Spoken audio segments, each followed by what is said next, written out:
আমরা বলেছি যে হিউম্যানিটেরিয়ান করিডোরে আমরা ইচ্ছুক যদি ইউএন এটা মুভ নেয়, এই ধরনের কোনো হিউম্যানিটেরিয়ান করিডোর করার চিন্তা ভাবনা করে, যদি করে তারপরে হচ্ছে যে এই পুরো জিনিসটা হবে হচ্ছে দুইটা দেশের সাথে কথা বলে। তারা ইউএন যখন একটা কাজ করে তখন যেই এইখানে রেলিভেন্ট যারা পার্টি, এখানে মায়ানমার গভর্নমেন্টের সাথেও কথা বলবে বা আমাদের সাথেও কথা বলবে, বলে তারপরে তো তার ডিসিশনটা আসা।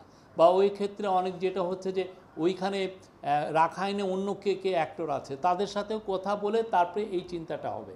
হিউম্যানিটেরিয়ান করিডোরের প্রশ্নটা কেন আসছে কারণ ওইখানে একটা সিভিল ওয়ার টাইপের একটা কনফ্লিক্ট চলছে এবং এই কনফ্লিক্টটিকে পড়ে অনেক ওইখানে যারা রোহিঙ্গা জনগোষ্ঠী আছেন, ওইখানে রাখাইন জনগোষ্ঠীর সবার সত্যিকার অর্থে যে ফুডের যে সাপ্লাইটা এসেনশিয়াল গুডের এটা ডিসরাপ্ট হচ্ছে, ফলে অনেকে অনেক কষ্ট আছেন, হিউম্যানিটেরিয়ান একটা ক্রাইসিস হয়েছে সেই জন্য।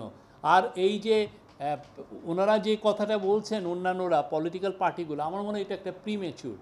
এই পুরো জিনিসটা ইউএন লেড একটা এফর্ট হবে এবং এইটা সর্বসম্মতিক্রমে হবে এবং আমরা মনে করি যে এইটা এখনও অনেক অনেক দূরের বিষয়। আর আমরা তো আমাদের বলেছি যে যখন ফাইনাল ডিসিশনের বিষয় আসবে তখন সবার সাথে কথা বলে এই ডিসিশনটা হবে।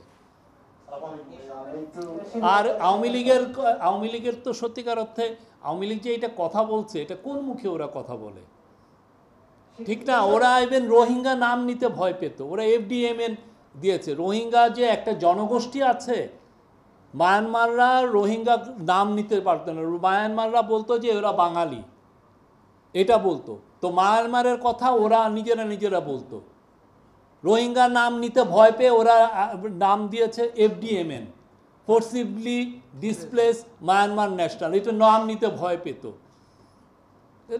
কি আমার মায়ানমারের জেনারেলরা আমার মামু লাগে যে তার জন্য আমি ওদের রোহিঙ্গাদের নাম নিব না?